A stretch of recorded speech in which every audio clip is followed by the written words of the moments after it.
Hi friends, in this video we are going to see some IUPAC nomenclature of coordination compounds. In coordination compounds, different types of salts are there, anionic complex as well as cationic complex. Both of the complex I am going to explain by using a simplest way. Let us go to the video. Now we are going to see IUPAC nomenclature of anionic complex. So to give naming of the anionic complex, you must know the rule of the IUPAC system. See the board?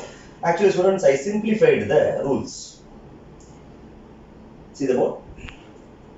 4 rules we are going to follow in this. Rule number 1 is you have to write a simple cation name first. Simply you can write simple cation name first.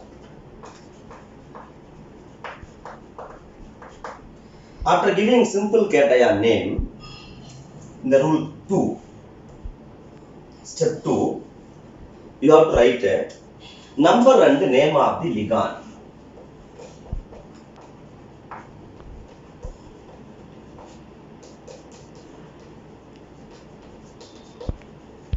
For example, suppose cyanido ligand is there, Cn, it is named as cyanido, whereas Cn 6 times is there means it is called hexacyanido. Suppose amine ligand is there, that is NH3, it is present as 4 times means it is named as tetraamine. Like that you have to give in the step number 2. Step number 3. You have to write the central metal atom name, but the central metal atom name is ending with ATE. For example, Fe is present as central metal atom is, it is called ferrate. Cu is present as central metal atom means it is called cuprate. Cr is present as central metal atom means it is called chromate. Like that you have to give central metal atom name. And the last one, rule number 4, step number 4. Oxidation state of central metal atom you have to mention in bracket by using Roman numeral. Okay, once you follow the 4 rules one by one, definitely you can write the name of the anionic complex easily. Okay. See the first complex. Now K4 FeCN6 is given. In this you have to identify the simple cation. Simple cation is potassium is given, so you have to write potassium. Simple cation is potassium.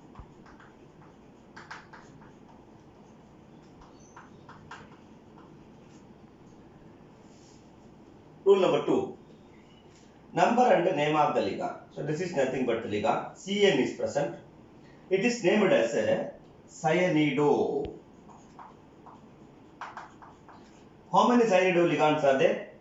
6 cyanido ligands are there. Therefore, you have to write a hexacyanido.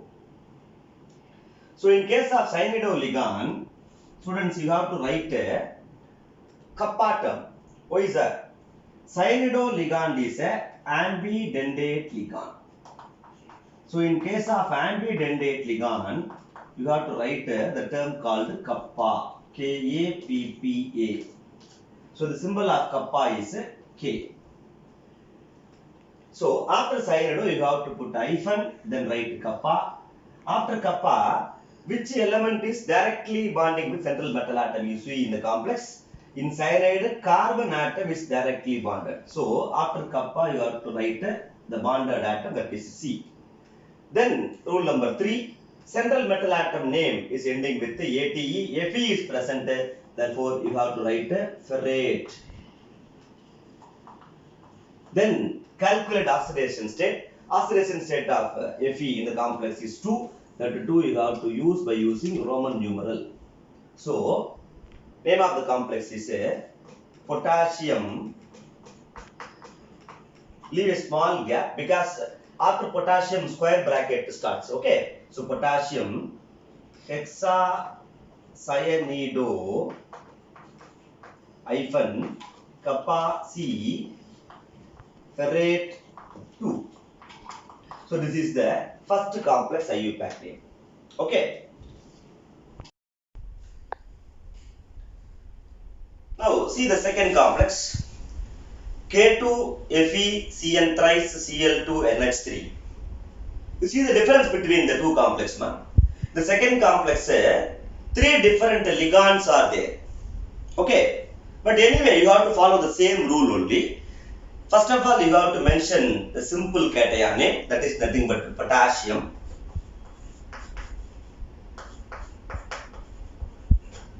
Right. What are the three ligands, sir? One is called cyanido kappa C, correct? Second one is called chlorido. Third one is called amine. So, at the time of writing ligand names, you have to follow alphabetical order. So, amine will come first, chlorido will come second, cyanido kappa C will come third. So, after potassium, you have to write amine. See the spelling. In case of amine, double M, two M's will come. That is very much important. Okay. So after amine, two chlorido ligands are there. That is nothing but dichlorido. Three cyanido ligands are there. That is tricyanido hyphen kappa C ferrate. So oxidation state of ferrate here is also 3. So ferrate 3. So once you understand the IUPAC rule, definitely you can give any complexes IUPAC name easily. Okay. Now we are going to see the IUPAC nomenclature of cationic complex. Like anionic complex, cationic complex also, students, you have to follow certain rules. What are the rules, sir? See the board. Rule number 1. Number and the name of the ligand will come first.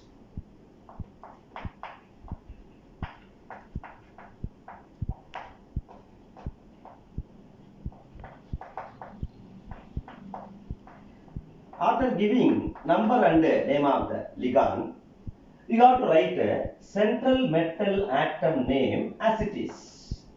Don't write ATE at the last. Okay. ATE is applicable only to anionic complex, not for cationic complex. So central metal atom name as it is. Rule number 3. Oxidation state of central metal atom, you have to mention in the bracket by using Roman numeral. Okay. Last, rule number 4. Write a simple anion name. Suppose simple anion is chlorine is present outside the bracket, means it is called chloride. SO4 group is present, it is called sulfate. Br is present, it is called bromide. Okay, let us take one example. See the board. CuNH3 4 times SO4. This is the complex. Okay, CuNH3 4 times SO4. You have to apply the rule. See, first number and the name of the ligand. Name of the ligand is amine. 4 ligands are there. Therefore, name of the complex is tetraamine. Tetraamine. Spelling is also very much important. You know very well. In case of amine, it derived from ammonia. Ammonia has 2 M's in the spelling. Okay, tetraamine. Next, central metal atom name. Here you see copper is present as central metal atom. Therefore, you can write copper. The oxidation state of copper is 2. After mentioning oxidation state of central metal atom, leave a small space because SO4 is present outside the bracket. SO4 is called sulfate. So name of the complex is tetraamine copper 2 sulfate. Let us see the second example in case of cationic complex. Complex is CrEn thrice Cl3. Listen, En is the ligand present in the complex. What is the special of this En, sir? En is named as ethylene diamine, whereas En is a bidentate ligand. Moreover, the ligand name already contains a numerical prefix, that is di.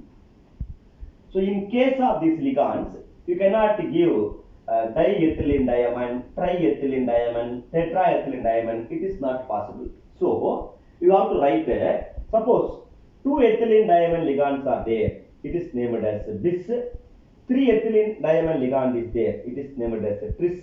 Suppose 4, 5, 6 ligands are there, means it is named as tetrakis, pentakis, etc. Okay. See the board. Now I am going to give name of the complex. 3 ethylene diamine ligands are there. Therefore, you have to start with tris. Once you use bis, tris, tetrakis, pentakis like that, the ligand name should be enclosed in bracket. Therefore, tris, after open the bracket and mention the ligand name, that is ethylene diamine. Then close the bracket and mention write the central metal atom name, that is nothing but chromium.